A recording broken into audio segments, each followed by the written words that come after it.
We are off and rolling on another weekly edition of Timeout Talks with Ben and Josh, streaming on the Kirk Minahan Show Network, Facebook, Twitter, Twitch, YouTube, and Rumble. Timeout Talks is brought to you by Chase and Throws Custom T-shirts and accessories, the Ice Shaker, Make It Mac, and now proudly a part of the Kirk Minahan Show Network. Ben, we've got so much to talk about this week. NCAA Championship recaps for both the men and the women's. We're going to get back to the Bruins. We haven't been to the Bruins in a little bit, so a Celtics and Bruins minute for you guys. Stefon Diggs to the Texans. That happened last week. Feels like forever ago, but we want to get to your comments, give you our takes on that.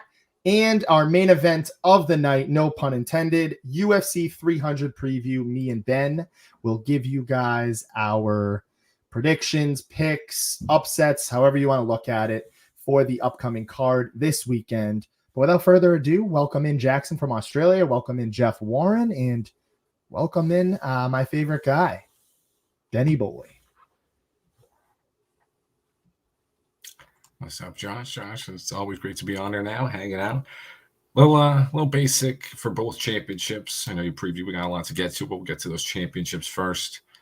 A little tough one. I wish I could have predicted these a little better. I know Josh isn't too big of a fan of that Purdue-UConn matchup. I know he didn't really like that much. I was a little bit. I was rooting for my Boilermakers. Good first half, not so good second half. UConn just proved their dominance, Josh. It was just easy. Kind of similarities with the women's and the men's, both just the favorites won. Both the favorites asserted their dominance in the second halves. UConn, just Purdue, first off, Purdue can't hit 1-3 in the game and expect to win that game. Awful. Klingan right here just shut down Zach Edey. Well, kind of loosely. He stopped him. I mean, Zach Edey did have 37 points, but he stopped him at clutch times he needed to and got them rolling. But you got to give it to UConn, just asserted dominance the last two seasons, which I'm going to still be a little bitter. I don't know why. I went Baylor and Kentucky. I tried to get a little smarter on everybody. I tried to sort of, get up one on those experts, Josh. I tried to, nobody was picking Baylor. Some people were picking Kentucky. I can see why now. Nobody was picking them. Kentucky looking for a new coach now, too. Coach Calipari heading to Arkansas. They haven't had a new coach since 2009. That's going to be interesting to see Kentucky, who they pick up over there. But it was an easy one for UConn, Josh. Klingan stepped up, that whole starting five. They basically returned this, that championship starting five from last year. Should have seen this coming. There was a reason they were the favorites to win this, Josh, and they proved it. So shout out to UConn. And I'm sorry to all the Boilermakers fans. I know Cheesy and Coach are not happy over there, so sorry to Coach. I was rooting for them. I was rooting for the Boilermakers, but Zach Edey couldn't do it all, and the rest of the guys didn't show up, Josh. They didn't show up last night, and they proved it. Yeah, we've got Freddie Purdue, can't get it. It's just an absolute beatdown. And as Jared, I know Jared, one of our friends who's been on the show, shout out former Emerson alumni. He was tweeting out just kept talking about, this is the UConn Invitational. This is the UConn Invitational. Who's going to be next? Who's going to get the beating? And that's just kind of how it worked for the men's side of things. And that's how it worked for the women's side of things. I mean, South Carolina undefeated, 38-0, Ben, I believe, if I'm not mistaken on that. Both of these two teams, both champions, just absolutely rolling over the competition. And as you mentioned, I mean, I don't know, maybe I'm sour, maybe call me a hater. I already know someone in the comments is going to get on me for this, but I was tuning into Monday Night Raw yesterday. I was keeping up with the highlights, of course, for the podcast, for the show.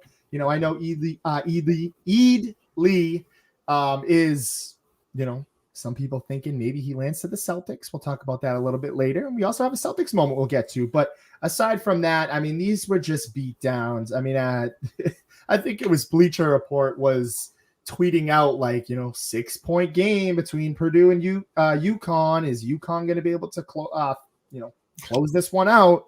And I mean, just it was already 6 points at half, and they won by 15. It was, I mean, even later in the second half, they were just unstoppable. This team, as you mentioned, a lot of those guys playing on the championship team from last year, and same for the women's team. I mean, I love Caitlin Clark. I like what she's been able to do, making women's college basketball, relevant. I mean, hot take, but it's true. She put on a show, but just not enough. And shout out to South Carolina, and I mean, just two dominant fashions, Ben, to close out both seasons for men and women's for the March Madness. Yeah, Caitlin Clark just couldn't do it all, much like Zach Edey. Couldn't do it all for Purdue. Pretty easy ones in South Carolina. You were right, Josh. Undefeated season. They won it back in 2022. So sort of got a UConn-esque dominance over there with Dawn Staley starting her run over there. She also won in 2017. So they got something brewing over there. Just you gotta give everything to South Carolina right now. Sorry, just got that text from Josh. We got a UConn for everything right there. Assert their dominance, and for Purdue, it stinks.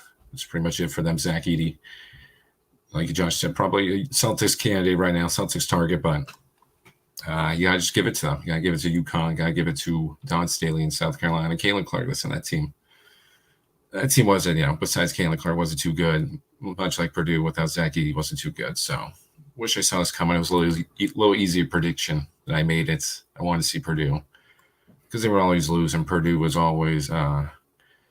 He's good now. He's had his. I'm gonna check it. He's been teetering. He's good. I have my moments. Don't scare me. But no, there was pretty easy ones. Josh didn't like the matchups because of this reasons. The best teams went out there. South Carolina, UConn deserved these championships. Shout out UConn. I mean, just asserting their dominance. Let's see if they go for the three-peat. I don't think so. Some of these guys are going to have to go, but they returned most of their starters and add some graduate transfers for the depth. So it was looking good for them this season. I don't know why I tried to be the expert, Josh. I tried to be the expert. I didn't really watch college basketball too much. I'm not going to lie. I watch it, I watch pieces of it. So I tried to just jump ahead of the experts, but I shouldn't have. You got to trust them. UConn, they were just ahead of the game, Josh. They were ahead of the game and just beat down on every single team. Alabama before shot 48% from three, and they still lost. So still got pretty beat up too, if I might say. So it was a tough one to watch, but you just gotta give it out to them. Sorry, Boilermakers. 100%, Ben. Hey, back to back. I don't want to sit here and sour. Can't take anything away from them. I shall say there. And I mean, it's a matchup I wasn't too interested in. Didn't give it too much attention, but that's all right. We've got plenty of stuff going on in the sports world right now, and that's when we're going to turn our attention to two teams. We're going to kind of morph this segment of the show, the Celtics and Bruins minutes, I should say, even though in the caption it says Celtics and Bruins minute. Celtics and Bruins both have 3-4 games left. I mean, big game against the Bucks tonight, followed by the Knicks, Hornets, and then the Wizards to close out the season.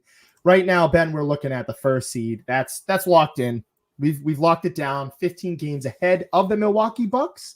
But this is an interesting little matchup here, Ben, because I've been talking about this for quite some time now, and I think this could be a little preview matchup for the Eastern Conference Finals. Yeah, I know this is your team, Josh. This is your Bucks team. You've been backing them for a while, and this is going to be a good one. This one honestly is bigger for the Bucks, I think. Celtics are cruising. Celtics got their spot.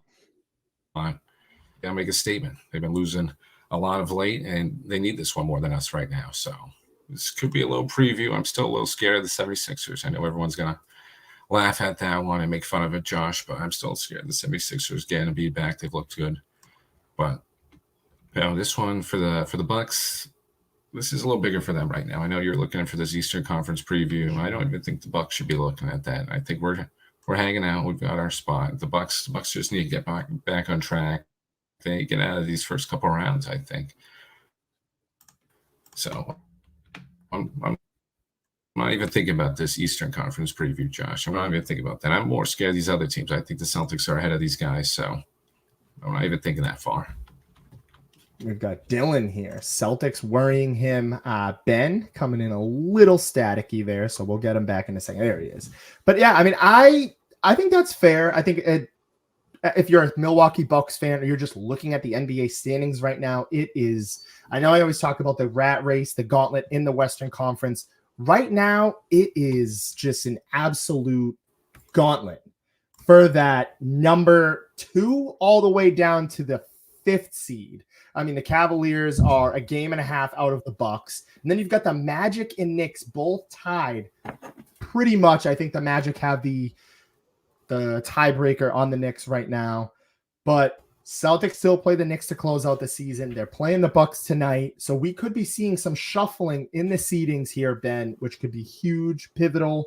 Right now, we've pretty much got all the top 10 seeds locked in. They actually are all locked in. Hawks getting that 10 seed, Bulls at 9, Heat at 8, 76ers at 7, Pacers at 6, Cavs at 5, Knicks at 4, Magic at 3, Bucks at 2, Celtics at 1.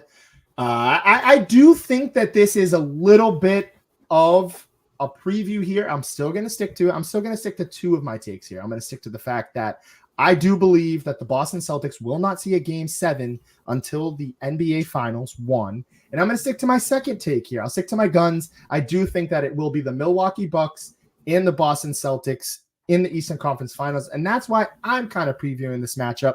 I also think that this is a pretty big matchup for the Bucks as well. Take the seeding away. They want to beat us. They haven't beaten us, I don't think, at all this season. So this is going to be an interesting game to kind of look out for. And we're talking Celtics. We're also going to talk Bruins. I'll morph this into one as well. They've got an interesting one again against the Hurricanes. They've got 3 games left on the season. We'll talk about the Bruins more in 1 second. But Celtics, plenty on their plate. We're going to get Ben back in here once his connection can get better. But we're going to get to a couple comments for you guys. Dylan saying the Celtics worry him. We've got Charlie O'Donnell, one of the biggest points within my worries for the Boston Celtics, and that is their 4th quarter play. As he says here, this is a good one. Celtics 4th quarter play is as sketchy as Ben's connection. And another hot take here from Dylan. I've heard this one quite a lot this past weekend. Ime Udoka over Joe Mazzulla. Interesting take there. And we've finally got Jeff Warren starting to think Josh just isn't a Celtics fan. I'm going to get to all those. First, let's start with the Charlie O'Donnell Celtics 4th quarter play is as sketchy as Ben's connection. I mean, that's kind of what it all comes down to. That's my main worry moving forward for the Celtics is what are they going to give you in the playoffs? We've seen them, kind of squander moments against the Warriors in the past. And even sometimes within the season, they've kind of blown some leads. We've seen it to the Hawks twice. We saw them struggle to close out games earlier in the season. That Lakers game was kind of a head scratcher in terms of Joe Mazzulla. I know Dylan kind of talking about the Ime to Mazzulla connection there, but I don't know. I all around for the Celtics right now, I have question marks with some of the coaching, and I have question marks with how they can finish out and close games. I do believe that the talent and the depth on the Celtics will be enough to surpass some of those issues and question marks that we've seen. But when it comes down to the NBA Finals, when we're seeing teams probably like the Denver Nuggets, that's kind of who I'm rooting for. Not really too keen on some of the other matchups there in the Western Conference. But if it comes down to the Denver Nuggets and the Boston Celtics, it's going to come down to who's been there before and who can close out games. And right now with the Boston Celtics, I have to see it to believe it. I'm not hating. I'm sorry. It's just how I feel. And we've got a couple other comments here trickling in. So Jeff, I do want to say I'm a Celtics fan. I am through and through. I have a little bit of my concerns / worries. I've seen them squander moments. But again, I'll leave on that take before we get Ben back in here. I'll leave on the take with the Celtics that they will not see a game 7 until the NBA Finals. But I do want to say I am concerned when they do get there. I got a couple other. This is a good one. I don't know if this is to me, Patrick, or if this was to Ben. Worst facial hair. Oh, yeah, this is definitely me. I mean, I already know that. I mean, this is something that I get ragged on all the time. My facial hair, it's not good. I'll give you that one. Carlos Rodon on the bump tonight, Rob. I want to get to a couple other comments. Jimmy, whoa. Coming in pretty hot here, telling me to shut up, and the Red Sox do stink. And that was going to be one of my other points I wanted to get to in the show tonight. I know the Red Sox had a quick little celebration there. good moment for Tim Wakefield, his family, and to his wife and himself, who both passed away. Tough way to kind of start off the opening game opener for the Red Sox. Weren't able to get the win for him, but I thought it was a beautiful tribute, bringing in the 04 players, bringing a lot of the roster for that. That was fun to watch. But Corbin Burns did his thing, kind of was able to hush down the crowd. Despite Tyler O'Neill's early home run, the Red Sox were able to kind of calm down the crowd. And Jimmy was at the game. He was there live. I just left there, so that's awesome. Had a little insider for there. Hopefully you enjoyed that one. We've got Jeff. Do the Red Sox actually stink, though? This was kind of one of the comments I wanted to get to throughout the show. We'll get back to the Bruins in a second here. Just going with you guys in the comments. Still have UFC 300 later on in the show. Once Ben's good, hopefully he's good. We're just waiting on John. Hopefully, I don't know if his connection is good. We'll wait to get him back in here, but we're sticking to Red Sox. Here we go. Jeff Warren. Do the Red Sox actually stink, though? This is something that I've, and hopefully Ben can kind of agree with me here. I think that the Red Sox are more frauds. 8-3, 7-3 right now. They kind of beat up on a bad Athletics team. Same with the Angels, still not there. Guess what? They run into the Baltimore Orioles. It's only one game. I'm not going to sit here and I'm not going to do cartwheels in my room about the Yankees being better and the Orioles finally taking the Red Sox off their pedestal. But I will say one thing. The Orioles have a better rotation. They've got a better starting lineup. And I just think that they're the younger and more polished team right now. Again, I think the Red Sox are exceeding expectations. And as Patrick has mentioned here, this is kind of one of my biggest points as to how it'll catch up with the Red Sox. And that is injuries. We saw Trevor Story go out. He says, do you think Trevor Story will hit over 20 home runs this year? He's not going to be playing. He's done. That shoulder, that rough shoulder fall that he had last week, that's kind of plagued the team. You see Nick Pivetta heading to the IL. So they kind of have a lot to kind of hurdle here with the Red Sox. I do think that they're a little playing better than their expectations and better than they will finish. I think, and I'm going to stick to this sentiment, I think they're going to hover around 500 this season. That's kind of what I've said. I think maybe a couple games over 500, but take it or leave it. They won't make the playoffs. They'll maybe keep things a little interesting and flirt with the wild card contention. But other than that, I do not have the Red Sox making too much of a run this year. And hopefully, I think we have Ben back here. I think he's Ben's trying to figure it out. We've got John coming back in here. Ben's looking like a blur. Ben the blur. I will in the background continue to work on Ben's connection. You keep talking sports, buddy. You're killing it. Let's do it. Thank you, John. Thank you, John, for the help. He's back. He's semi-back. We're gonna quickly pivot from the Red Sox. We got a little bit of Red Sox here. Actually, we'll get to Rob's last one. Laugh my ass off the Red Sox paid story and let their all-star walk. That is one that's got to hurt. I mean, you thought Trevor Story was going to come in, flex in for Xander Bogaerts. Trevor Story's out half the season last year. He's going to miss the entire season this year. I know Bogaerts hasn't been the best on the Padres, but alongside Rafael Devers, add a little bit more of that star power. Red Sox haven't really been able to retain their guys nor sign guys. I think that one definitely hinders some of the Red Sox fans and their hopes this season. And we've got Aaron. Yeah, where's Ben? Is he preparing his speech? I don't even know. Hopefully he has that speech up and ready. We've got Charlie O'Donnell. Benny looking like a Paranormal Activity is great. The little sounds in the background, the little buffering. Hopefully we can get that fixed for him. Hopefully we have him back. But other than that, let's get to one of actually the only other Boston team that I do like, the Boston Bruins, who have just talk about exceeding expectations coming into this season, have killed it. They've been unbelievable, coming off a thrilling win again in overtime against the Hurricanes, who they do play tonight. Your Boston Bruins killing it.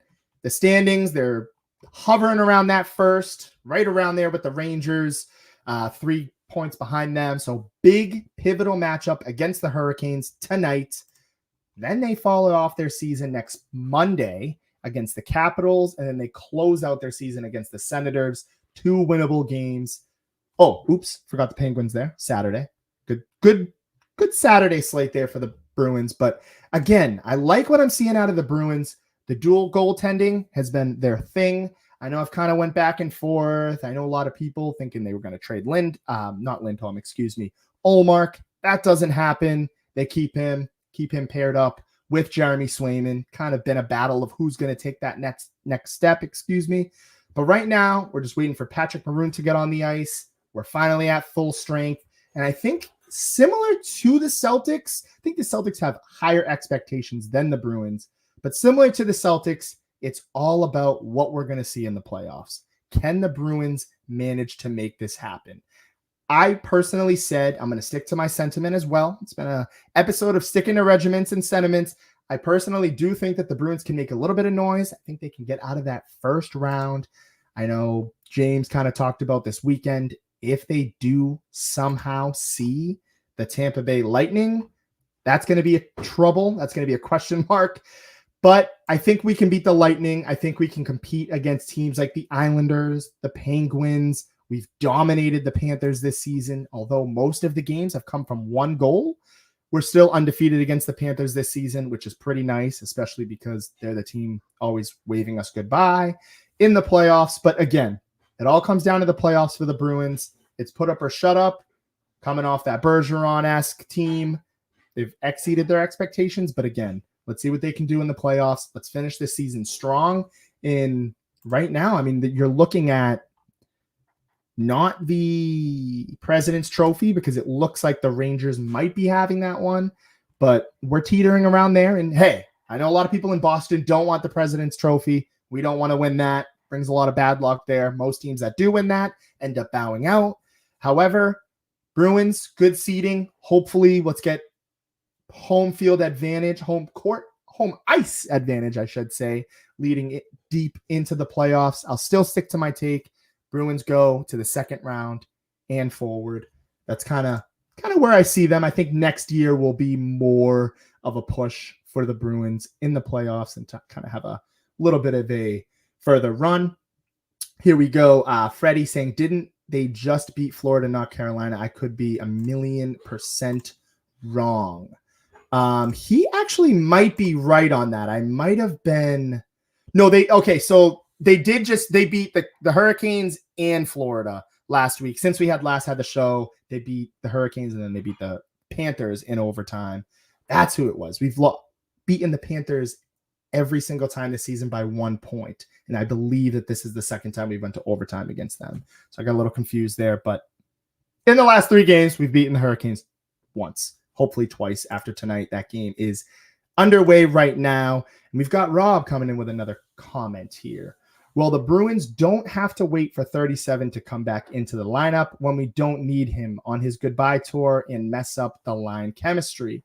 That was kind of a hot take last year. I know some diehard Bruins fans who stuck by Bergeron through and through all the way. We're kind of saying, hey, we're up 3-1 against the Florida Panthers. You interject Bergeron into that lineup, all of a sudden the team collapses. So that's a good point from Rob. We don't have to worry about that, though, because we're not going to have him. Sadly, he's my guy. I personally disagree. I don't think that he caused a little bit or too much disruption. I think that's kind of a lame excuse to have as a Boston fan, saying adding Bergeron to the lineup last year during the playoffs cost us. I'm not going to do that, but Rob does make a good point. A lot of Bruins fans do feel that. And Rob coming in with a hot take.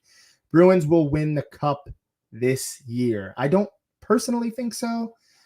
I think that the Bruins are going to be pretty good. I think that they've exceeded expectations. They've got a lot of guys on 1-year deals. And I think moving into 2024/2025 season, they'll kind of cash in on that cap, bring back Jeremy Swayman, figure out the dual goaltending situation. Maybe they can get a trade destination for Ullmark.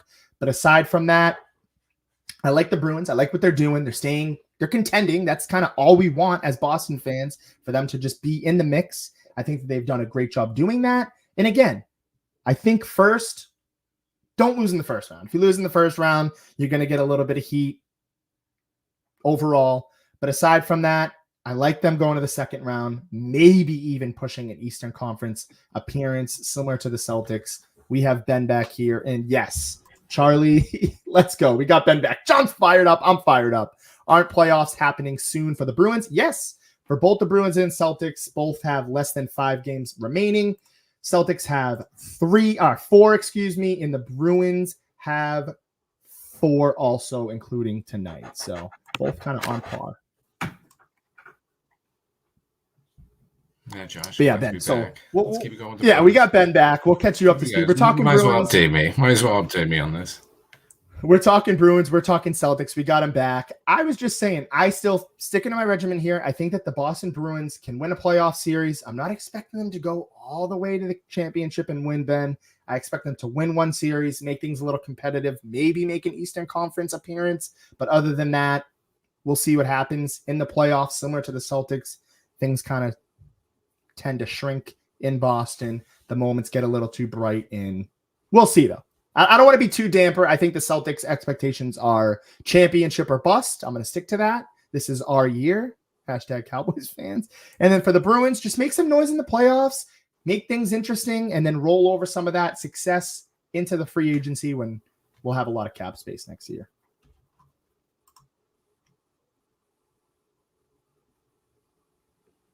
Thanks, Robbie. Appreciate that from Rob, as always.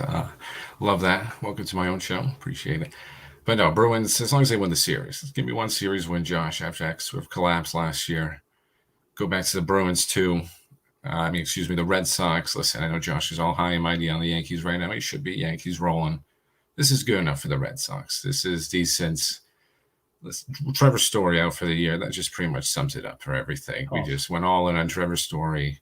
Don't think he's going to hit that home run mark. I know I was late on that comment, too, so I don't think he's going to hit that one.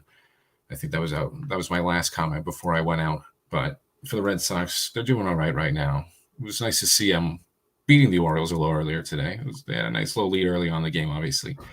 Collapsed later on, but they're putting up fights in these games, Josh. That's all I can ask for. Got a nice outfielder. I forget his name. Sedan, something center fielder. I think a baseball guy. Yeah, he's going to be the next. Rafaela. There we go. Thank you, Josh. He's going to be the next Gold Glover, I was told. So it's a nice time. We're all about the future right now, Josh. All about the future.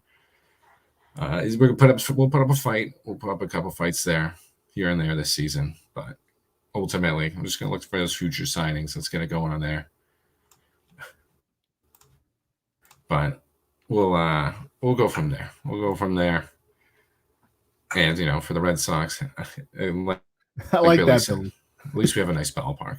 It's expensive, Josh, but at least we have a nice ballpark. Old, though. Seats are not comfortable, though. I'll be that guy. I'll be that guy who throws the wrench in there. I don't think the seats are. I think it's. That's true. That's true. He's going to be the guy in there. I'll be that guy. Aside from that, though, we're moving forward. We're almost there to our main event. Still got some time, though. We're going to talk some NFL here, and this is something I really wanted to hear Ben's take. I mean, I haven't talked to Ben at all about this. Stefon Diggs traded last week in a stunning move. He left Buffalo. That was kind of our hot take throughout our podcast last year. I thought he was going to be out of Buffalo before this next season started. I was wrong, but guess what? That doesn't matter because he's out of Buffalo anyways, and he is headed to the Houston Texans. Ben, the Texans have made some good offseason moves. Now they have a number 1 over there alongside Tank Dell, Nico Collins. Ben, I mean, how serious does this make the Houston Texans the top dog in the AFC? Can they contend with the Kansas City Chiefs?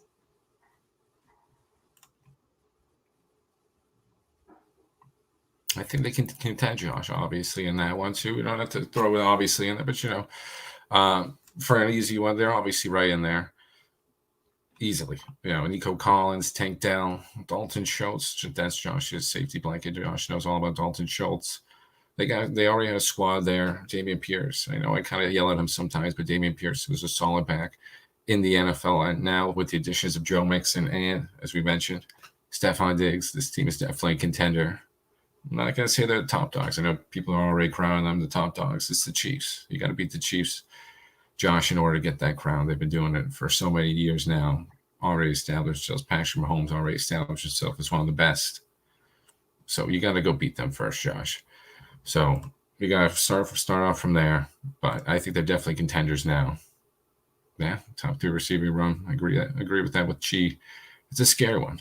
It all just depends on how Diggs can play out, Josh. It all depends, are you going to get the first sort of half of the years with Buffalo where everyone loves him and he loves in this locker room? Or, he's going to start yelling at the sidelines and causing problems like that, getting in C.J. Stroud's head. That's not something you want, a very young team over there with D'Amico Ryans leading the charge over there. They got very young guys on both sides of the field. You don't want that sort of ego getting into that locker room. Or he could be one of the best receivers out there. So it's, for the Texans, it's a win-win. Let's go see what you can do with this young team and Stefon Diggs. But I'm scared, Josh. I don't like it. I don't like it for the Steelers' perspective, but obviously for the Texans fans, they're very pleased. But no, don't give me that they're better than the Chiefs yet. They got to beat the Chiefs. In order to be the best, you got to beat the best, Josh. So that's it for that one. That's it. But Diggs, he's making an impact over there. Oh, 100%. I mean, this is a huge year for the Texans. And as you said, one of the biggest things is what can he do in that locker room? It's I don't know. Let's see. I mean, he's happy. We're already seeing him post some things on social media with him working out and training. And I don't know. I think it has boom or bust, and not bust in the fact that, the Texans are going to stink. I mean, I think they're going to be good. They're going to make the playoffs. They should be a little bit better than they were last year. They've gotten better, as Charlie has mentioned. All of a sudden, I mean, this is a top 3 receiving room for sure. Some young guys coming back. They'll have Tank Dell, who was just killing it. I mean, their connection between him and CJ Stroud was unbelievable last year. One of the best. I mean, talk about rookie to rookie connections. He came out of complete nowhere. But an interesting little fact here from Jeff, I should say, not Jeff. The fact he's a free agent next year is so huge for him. I agree. I think that maybe they'll play this out. Like I was saying, the boom or bust. We'll see how far this ride can kind of go. And hey, maybe he adds that chance, that talent to the team that they're missing. He adds that number 1 wide receiver, also experience. I mean, he's caught in some game winners. We remember that game against Zach. Sorry, Zach. But again, interested in seeing how that's going to work out, the dynamic there in Houston. He gets to go up against my guy, Stefon Diggs, next year. So happy to see that. And they might even be playing Buffalo next year at some point. So I'm not quite sure on the schedule. I know the official schedules haven't been released, but hey, I'm all for a Stefon Diggs move. And hey, I think this is the move that the Buffalo Bills had to do. I think their hand was forced. I know it's not going to make them better losing him, but I like this decision for them. And you had to do what you had to do. What they got back in return might not be super valuable, but I think it's a move that the Buffalo Bills had to do. Of course, Josh. Yeah, that locker room was getting a little chaotic, getting a little too much for Josh Allen. You don't want him to experience that early in his career right now. You want him to just sort of get rid of that, start fresh. Let's see if Diggs really did make Allen, or is Allen really this good? I think Allen's pretty good. I think he's going to prove himself. I think he's going to prove he doesn't need Diggs, even though Diggs is going to help him out a lot. And that wide receiver room, Josh, does not look too good right now with Mac Hollins, Khalil Shakur, and somebody else. I forgot the third one, but they're going to be eyeing this very deep wide receiver class. So, keep an eye out for that. Keep an eye out for that for the Bills fans. I know Jared's excited about that. Probably not going to get any of these top guys, but get somebody nice over there, Josh Allen can turn him into something. But ultimately, yeah, I think as you mentioned, both sides it works out for Texans. This new young upstart team get a star in the NFL, an established star. Let's see if what he can make of Nico Collins and Tank Dell, and obviously adding Joe Mixon. And the Bills get to start fresh with a deep wide receiver class. And Josh Allen's Josh Allen. He's going to make anybody instantly better on the field. So win-win for both of them. Not a win for the AFC, the rest of the AFC, like my Steelers. Bengals take a hit in this one. Texans look pretty good now. So AFC North is taking a little bit of a hit because of this. Texans look good. I know they beat up on us, Josh, so we remember that one as Steelers fans. Remember that beatdown. Remember Nico Collins streaking down the sidelines for a pretty easy touchdown, so hopefully that can change. But for us, but Texans and Bills, ultimately it works out for the best for them. So shout out to the Texans fans. 100%. I mean, it is an exciting time to be playing for the Houston Texans, to be watching them. I mean, and to just be an NFL fan if you're just casually watching them. I mean, CJ Stroud, unbelievable rookie of the year. You've got Tank Dell, as I've mentioned, nice young budding defense there. Will Anderson, I mean, so on. Derek Stingley kind of getting a little bit back to himself last year. Now you add Stefon Diggs to the fold, a couple other key free agent signings for them. Things are going to get interesting. I mean, I know that division's kind of been up in the air between the Jaguars, Colts, Titans. I mean, they made some sneaky moves, but I think that they're not quite there yet, Ben. I don't know. We'll have to see. We've got Michael. Cowboys traded a fourth for Javonte Williams. Honestly, a steal for Dallas. I did not see that. I don't. Yeah, did he just break that news, Josh? Is this breaking news from Michael here?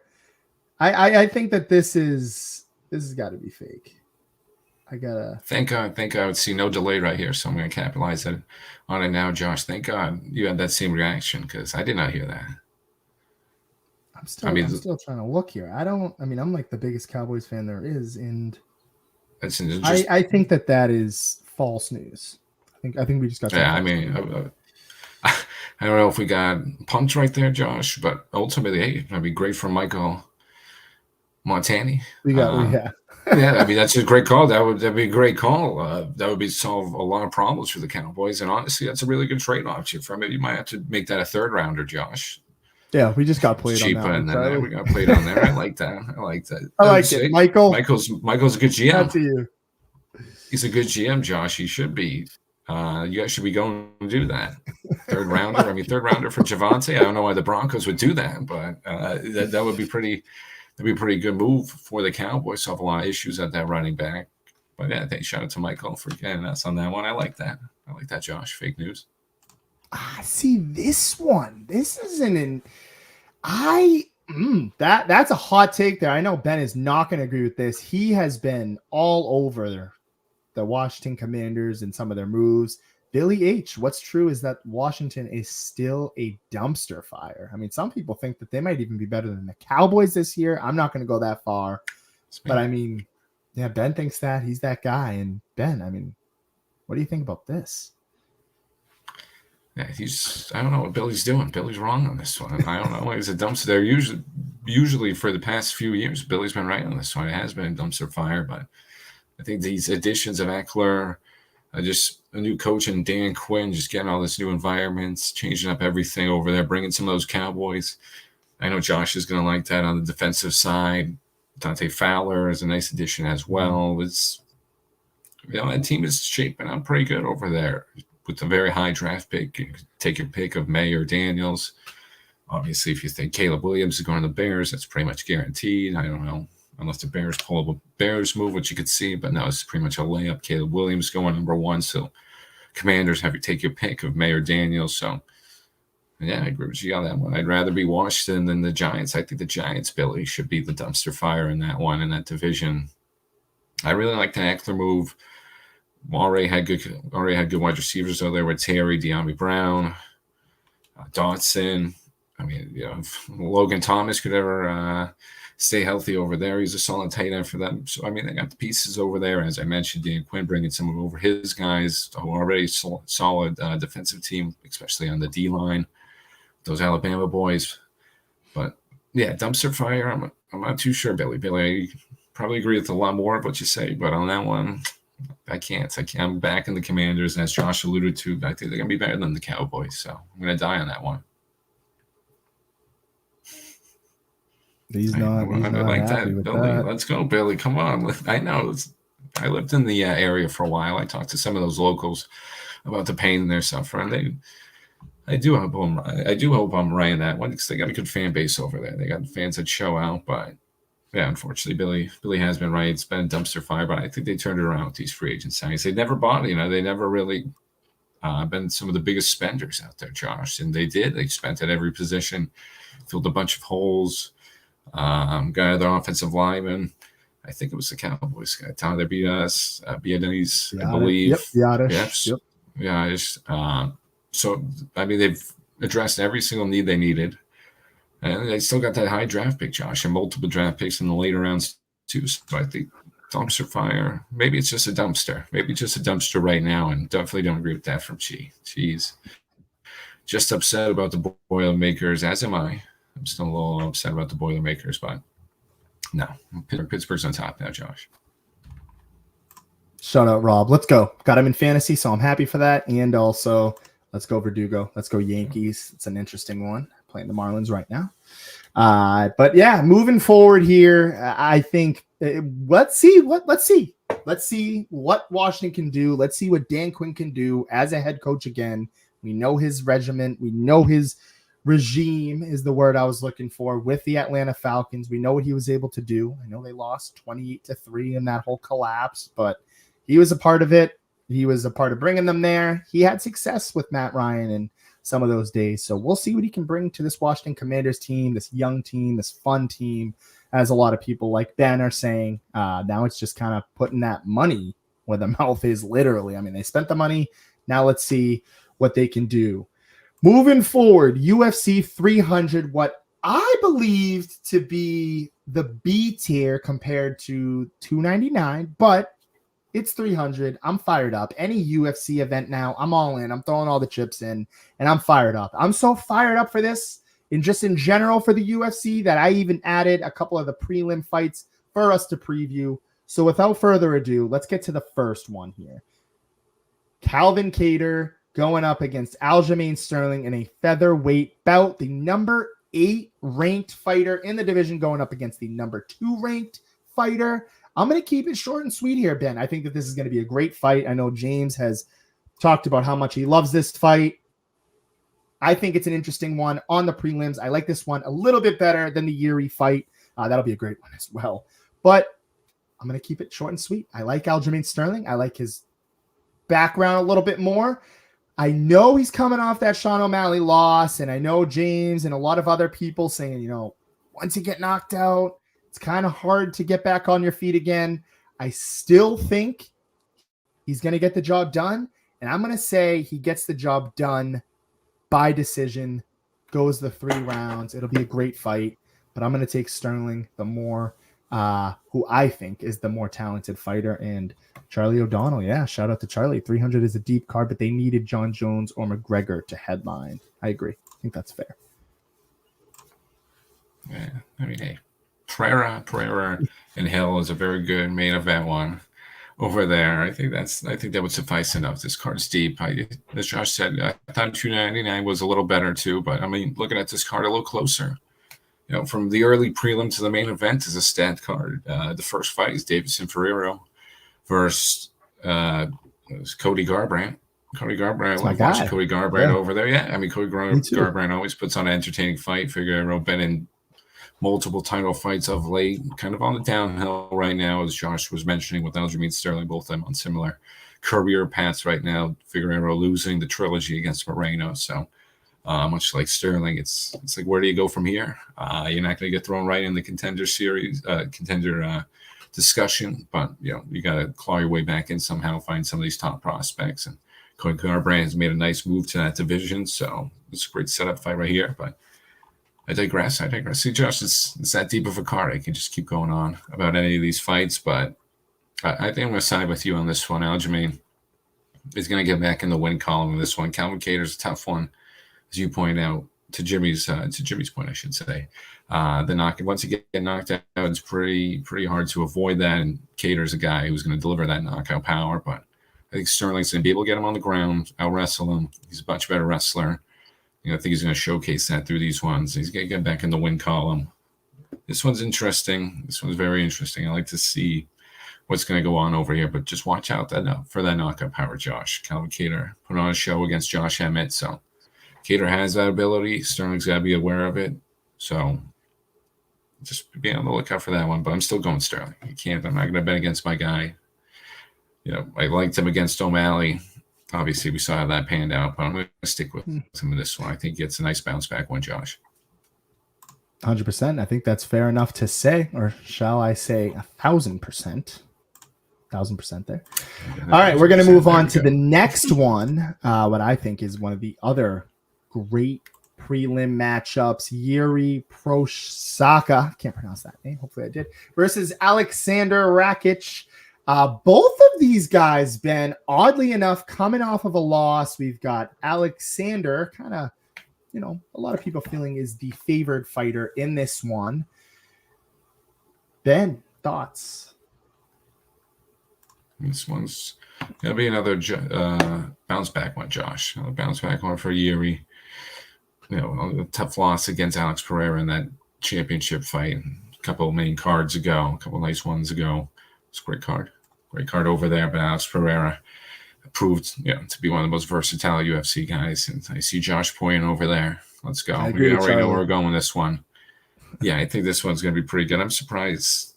As Josh mentioned, we're both getting into this sport a little. We're no experts in everything. No. Just a little unfortunate. No, just a little, Josh. We're still right there. I might know it for worse reasons, for bigger losses on my end. But they're thinking this is a closer one than it is. But I mean, Rakic last time he was out there, he lost to Jan Blachowicz pretty convincingly. So I'm kind of confused at where all this sort of backing for him is coming from. I mean, Yuri is going to have a title fight. I think he's hungry. He put up a great fight against Pereira. Pereira's just a different class, Josh. He's just going to different weight classes, winning championships left and right. Pereira's just one of the top dogs in the UFC in any weight class. He's up there with John Jones and those type of guys. So you can't knock him too much for that one. I think Yuri, as you mentioned, as Chi mentioned, I think a bunch of other people are going to mention, he's going to get this one. He's going to get back, as I've said it, back in that win column, much like Aljamain. He needs a win, get back on track, get back into that contention for the title. He's still young. He's still got it. That was just one of his first big losses in a while. So I'm going to back Yuri, though. I'm going to back Yuri in this one. Let's go. And this isn't even on the main card, Josh. This isn't even nope. It's crazy.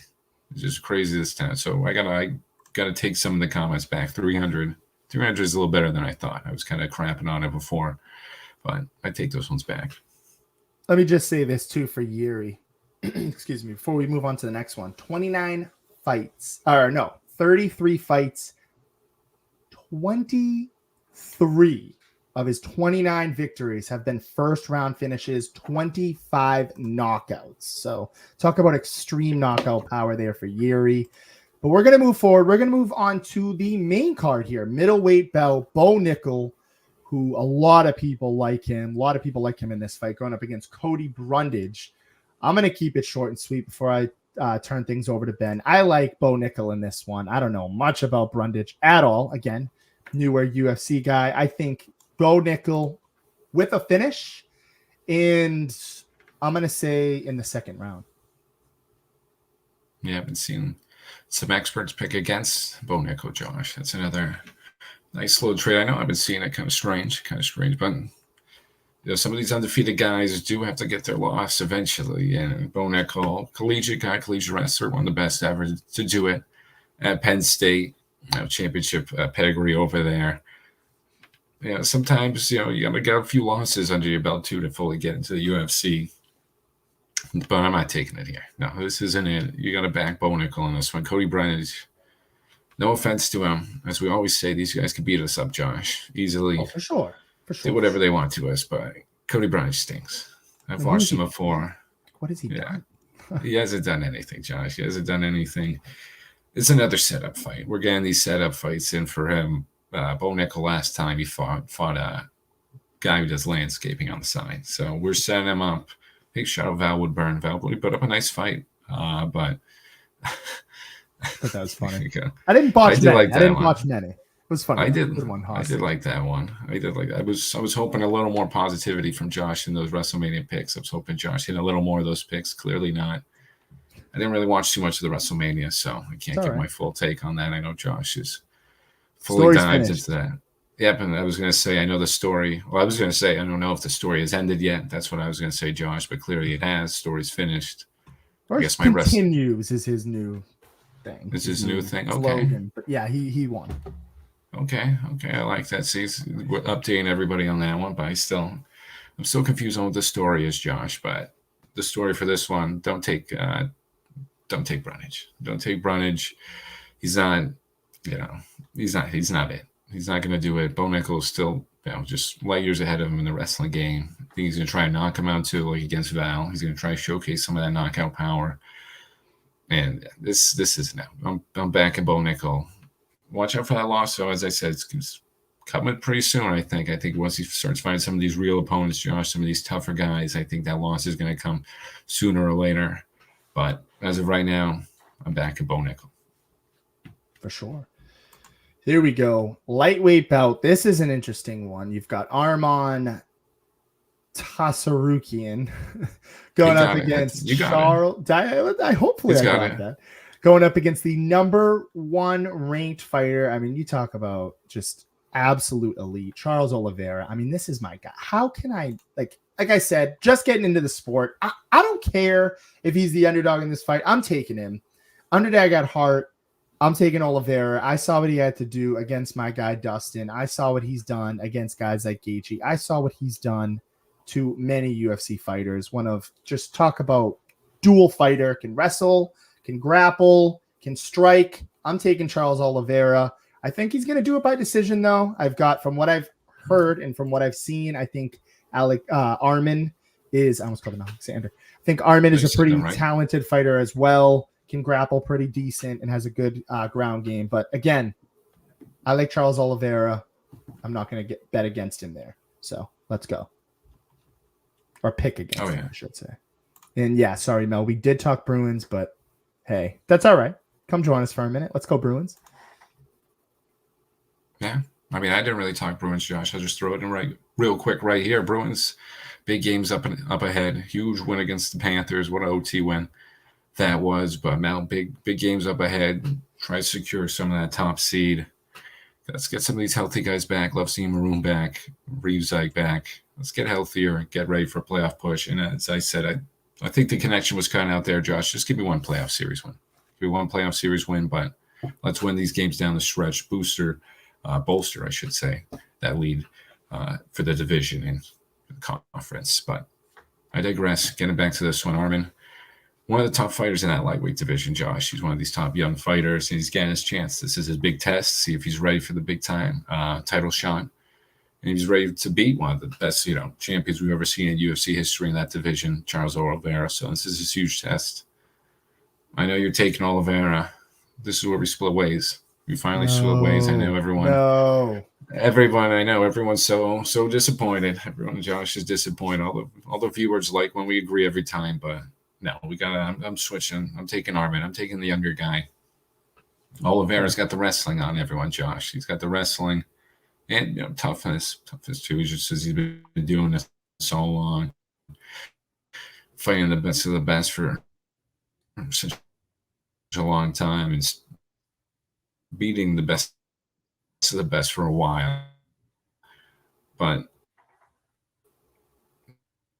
he's just, I think he's just a little too old right now for Arman. Arman's just as good a wrestler as he is. Oliveira is obviously a little better than him, but he's right up there. He can ban it. He just stops talking when he's I got scared. He's back. I got scared for a second. Well, it lagged too for a second, but he was teetering. Benny Buffer. It lagged too for a second, but I wanted him to talk too. I want to get John on there. Get John. Benny Buffer is a good name, though. That's a good name, Benny Buffer. There we go. John from Scranton. Hair is fire. Yes, he said his hair is pretty good. Does have John's hair. His shirt's looking good too. John's looking good over there. I like that from John. Hopefully, what about now, Josh? We good? We're good now. We're gonna be. Hopefully. Hey, Ben was killing it there for a while. Not too much of a delay. We're gonna try to quickly get through some of these because we want to get you guys to the Beyond Average podcast, which is up next. So want to tune into that one. But here we go. Charlie O'Donnell here, my guy. I agree, man. This one is going to be a banger. We've got Justin Gaethje, who, he knocked out my guy. He knocked out my guy, Dustin Poirier, taking on Max Holloway. Ben, this is both 2 ranked fighters. I believe Gaethje is jumping up a weight class. That's why. I think that this is a ballsy little fight here for Gaethje. I do think he's going to get the win. I do think he's kind of mixed and kind of weird in this madness going on in the, Islam weight division there with Poirier as well. But I think Gaethje gets it done. I don't think it's going to be a finish. I have way too much respect for Holloway. I think that this one is one of the closest fights on this card, Ben. I've kind of gone back and forth.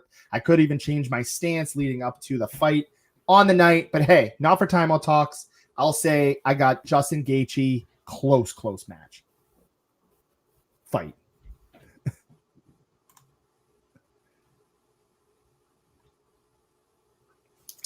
I like the distinction, Josh. I like you making that distinction right there. Yeah, I'm taking Gaethje. I'll keep it. I'll take Gaethje on this one. I'll take it nice and easy. I know people like Jimmy are taking Max Holloway, but I'm sticking with Gaethje. Like Josh, he beat up his boy, not my boy Poirier, pretty easily. I think he's gonna beat up Max Holloway pretty good on this one. So I'm taking Gaethje. It's gonna be a knockout, Josh. These guys are just gonna go out there. Another one of the top fights on the card. It's gonna be a big one. These guys are gonna go at it. They always put on a show. So there we go. I like that one from Chi. I'm taking Gaethje. Make it easy. Make it easy. As we approach the end here, UFC 300 women's strawweight title bout. Huge matchup here. Names that I do not want to mispronounce, so we're just going to say Zhang Weili. I got that one. Yan Zionin. You got that one. You got the second half. Yan. So that should be an interesting fight. I think the champ retains here. I'm just going to keep it short and sweet. I haven't seen her lose, and since we've re-brought me back in, she's literally been the champion. So I don't think she loses here. I think she retains. I'll keep it nice, short, and sweet. Yeah, same over here, Josh. Saying, just sorry, she. I like it. She switching up on us, fading us. It's always good sometimes, but. Yeah, I'm not fading this one. I'm not fading Josh on this. Zhang Weili taking it over Jan. It's an easy one. Zhang Weili is one of the most dominant champs out there. Just putting on show after show. One of the most dominant champs. Just her knockout power. She's able to take everyone on the ground, too. She's been beating some of the best people that we've seen at that division. And with ease. So we got to back her in this one. It's going to be a closely fought one, but I'm taking Zhang, Josh. I'm taking Zhang with you on that one. 100%. Here we go. The main event here, the match we really all want to talk about, UFC 300 light heavyweight title bout. Alex Pereira, the champion. Talk about knockout power. Talk about jumping all over the ranks, all over the division, taking on Jamal Hill. Mispronounced that name there. So, hey, have fun with it all you want.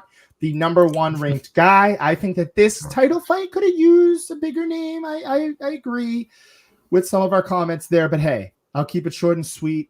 And I'll turn it over to Ben to wrap up the show as we always do. I just want to thank everybody for tuning in as well. Shout out Yankees. Let's go Yankees. Let's go Oliveira in this fight. But hey, we're talking main event. We're talking title fight. Let's go Pereira. He's going to defend. And hopefully we can all get that fight one more time with Izzy. I mean, I know everybody's like, no, but I don't know. Interesting. I think Pereira wins. I don't believe in Jamal Hill at all. And guess what? I'm going to go as far to say Alex Pereira knocks him out in the second or third round. I'm going to say second round, Alex Pereira knockout. Finish. Done. Bye-bye, Jamal Hill. Love it, Josh. Appreciate everyone tuning in, commenting as usual. Comments look great as always. Appreciate everyone sticking with me for the buffers. I'll make it short and sweet, Josh. Give me Alex Pereira.